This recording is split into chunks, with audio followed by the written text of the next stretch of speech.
On the morning of June 6, 1944, a Tuesday, the largest seaborne invasion in the history of human civilization was launched against the coast of Nazi-occupied France. 160,000 soldiers, 5,000 ships, 13,000 aircraft. All of it, every ship, every plane, every carefully planned operation came down to one thing in the end: young men walking across a beach. And here's what the history books don't tell you, what the photographs don't show you, what no documentary has ever quite managed to capture, what it actually felt like to be one of them. So let's go back. June 6th, 1944. You are 20 years old. And in a few hours, you are going to do something that will change the world. You just don't know it yet. This is your story. It's June 5th, almost midnight. You are below deck on a transport ship somewhere in the English Channel, and the ship is moving. Has been moving for hours through water that doesn't care about history or strategy or the fact that tomorrow morning everything changes. The channel is rough tonight. Around you, 200 men are dealing with that fact in different ways. Some are sick, some are praying, quietly, privately, in the way that men pray when they don't want anyone to see them doing it.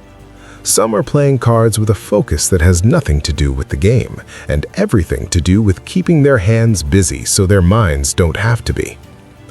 You have a letter in your breast pocket. Your mother wrote it 3 weeks ago when the army told families that something was coming. Not what, not when, just something.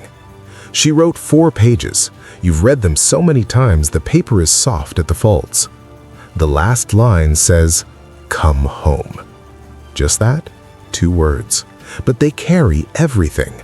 Every meal she ever made you, every time she waited up, every ordinary Tuesday morning that you didn't know you were going to miss until it was gone.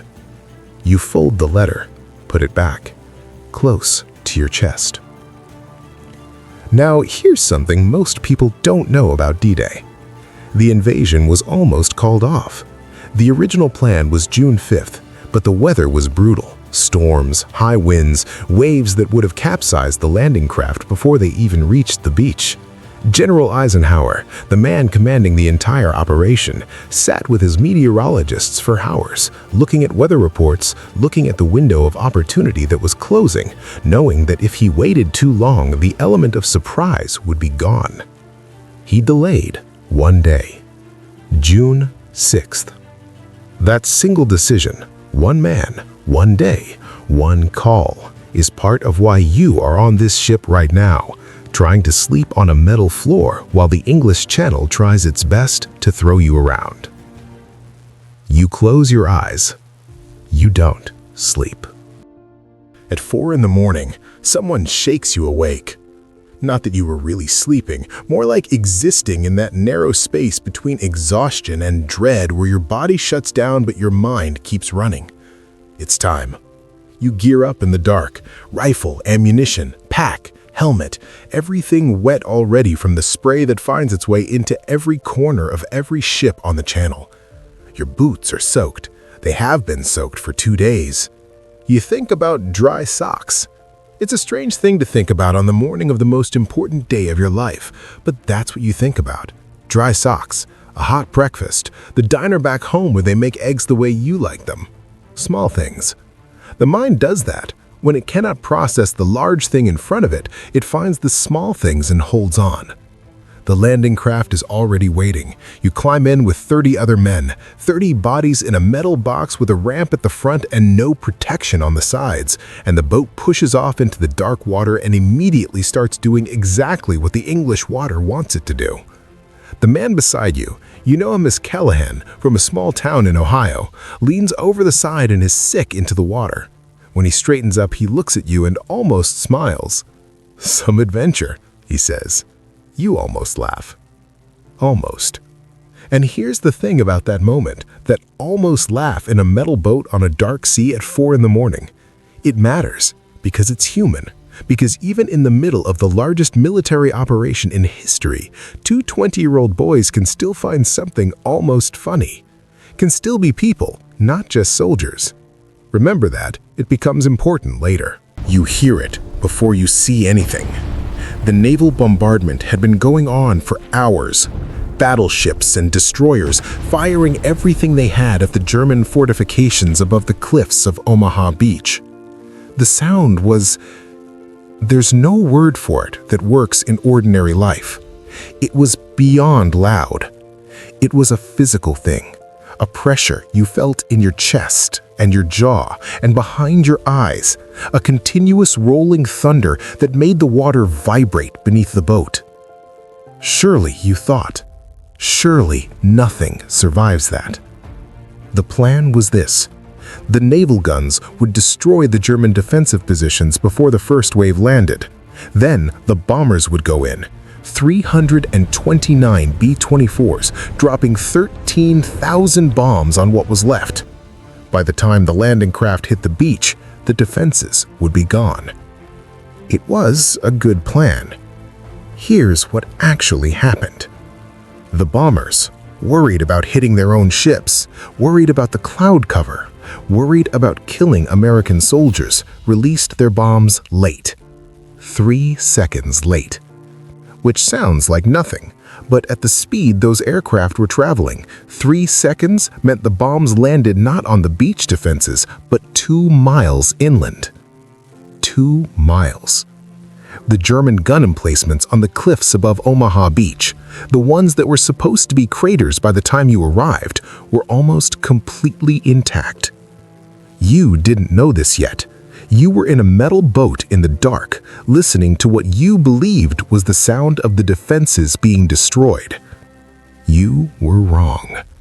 But you wouldn't find out for another 2 hours. 6:30 a.m. The boat slows. You can see the beach now, a gray strip of sand at the base of high bluffs, visible through the smoke and the early morning fog. It looks almost peaceful from here. Almost ordinary. Almost. The men at the front of the boat are standing, waiting. You can see their shoulders, the particular stillness of people who are about to do something they cannot undo. And then the ramp drops. What happens next is something that survivors of Omaha Beach have spent decades trying to describe. Some say time slowed, some say it sped up, some say they simply stopped thinking and started moving, and the two things, thought and movement, didn't reconnect until it was over. The men at the front step forward. Some of them make it into the water, some of them don't. The German guns, the ones that were supposed to be destroyed, the ones that were very much not destroyed, had been waiting. They had heard the bombardment, they had survived it, and now they were watching 32 landing craft approach their beach at 6:30 in the morning, and they were ready. You are in the water before you realized you've moved. It hits you like a wall, the cold, the shock of it, the weight of your gear suddenly pulling you down. The man in front of you is moving forward, the man behind you is pushing, and somewhere ahead, through the noise and the spray and the smoke, there is a beach. 200 yards. That's all. 200 yards between the waterline and the base of the bluffs where there is something that might be called cover. You start moving. Here is something I want you to understand about those 200 yards. The average person walks 100 yards in about a minute. In normal conditions, on dry land, without 60 pounds of soaking wet gear, without the English Channel trying to pull you under, without the thing that is happening on that beach happening. Nothing about those 200 yards was normal. You run, or you try to run. The water is waist deep, then knee deep. Then you're on the sand, and the sand is wet and heavy, and your boots weigh 10 pounds each, and the noise is everything. It's the guns from the bluffs, and the boats behind you, and the men around you, and something that might be your own breathing amplified until it fills the whole world. Don't stop. That's the only thought. Don't stop. Don't stop. Don't stop. To your left, a man goes down. You recognize his jacket. Callahan from Ohio, the one who almost made you laugh an hour ago in the dark. You don't stop. This is the thing they never tell you about war, the thing that veterans carry quietly for the rest of their lives. Moving forward means leaving people behind. Every step toward the bluffs is a step away from someone who isn't moving anymore. And there is no time to process that, no time to be human about it. The only thing there is time for is the next step, and the next, and the next. You reach the base of the bluffs. You are breathing so hard you can't speak. Around you, men you know, men you don't, everyone with the same expression, the expression of people who have just crossed something they cannot uncross. A sergeant is already organizing, pointing up, giving orders in a voice that is completely calm, the professional calm of someone who has decided that panic is not useful and has simply removed it as an option. You look back at the beach once.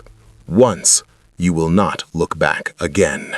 By the end of June 6, 1944, that one Tuesday, approximately 2,500 American soldiers had been killed, wounded, or gone missing on Omaha Beach alone.